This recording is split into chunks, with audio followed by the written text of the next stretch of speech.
Once upon a time, there existed a peaceful town until Kai made the decision to engage in a sumo wrestling match with Finn.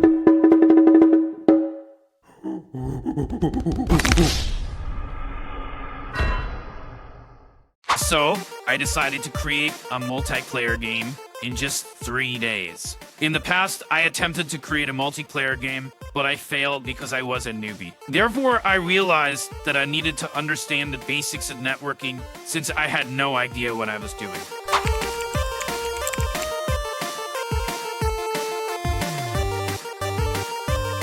After dedicating 2 hours to learning networking, I can confidently say that I am now practically an expert in the field. There are many networking solutions out there for Unity, such as Mirror, Fishnet, Photon, and Netcode for game objects. I decided to go with Netcode for game objects because it's the official networking solution made for Unity. And so I opened the Unity documentation and I realized I just wasted 2 hours learning networking. It turned out to be totally garbage. I was learning about hubs and routers. But fear not, knowledge never gets wasted. Because as Devin said, with great knowledge comes great responsibility.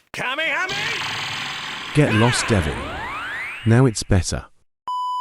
First, I developed a small prototype that spawns 2 objects. One on the client side and another on the server side. It's truly impressive, guys. And following that, I utilized Unity's particle system to create particles and enhance the overall scene. It adds an extra layer of awesomeness, guys. Oh yeah!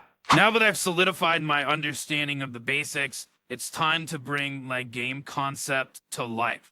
After dedicating numerous hours of deciding what type of game to develop, I've settled on the idea of creating a sumo wrestling game where the objective is to forcefully push your opponent out of the ring. And I know it's a dumb idea, but whatever, with the game concept in place, the next step is to focus on creating the game art. However, I am Maggles when it comes to crafting game art. And so I download a fantastic free asset pack from itch.io. This resource will serve as a valuable starting point for my game's visual elements. Now it's time to create game levels by utilizing the downloaded assets. And typically, I prefer using tiled software for designing 2D game backgrounds due to its flexibility. However, the choice of software is subjective, and you can use any that suits your preferences as long as it yields the desired results.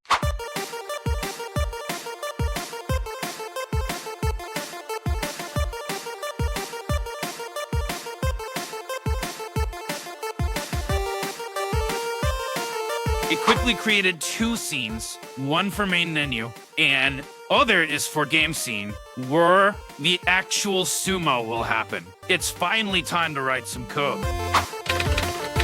After spending 2 days, I created a lobby system. Yes, you heard me right, 2 days, because I am a newbie. Now, the host and client can connect, teleporting to the lobby scene where they can select different colors for their player. But there is no play, and so let's add 2 players to the game. I chose these characters because their hairstyle looks like Trump, and they both are good friends. Now, the lobby is much better. Now, it's time to create core gameplay. And I got stuck at this point because everything is server authoritative by default. And so I was going back and forth again and again because my player was stuck in one place and not moving. Then, after reading the documentation, I realized I was such a dumbass. And after polishing and fixing some bugs, the game is ready. And so the host will start the game, and clients can connect to the server, and both are then teleported to the lobby scene where they can choose different colors. Once a color is selected, it's disabled, preventing other players from using it. After the color selection is done, if the host starts the game, they are then teleported to the game scene where the actual sumo match takes place. In this game, the player has to push the opponent off the cliff, and somehow the opponent dies. I don't know how, but hey, they died. The purpose of this game was to learn about networking, so I decided not to spend too much time on it. I hope you like this development, and don't forget to like, share, and subscribe, and I'll catch you in the next video.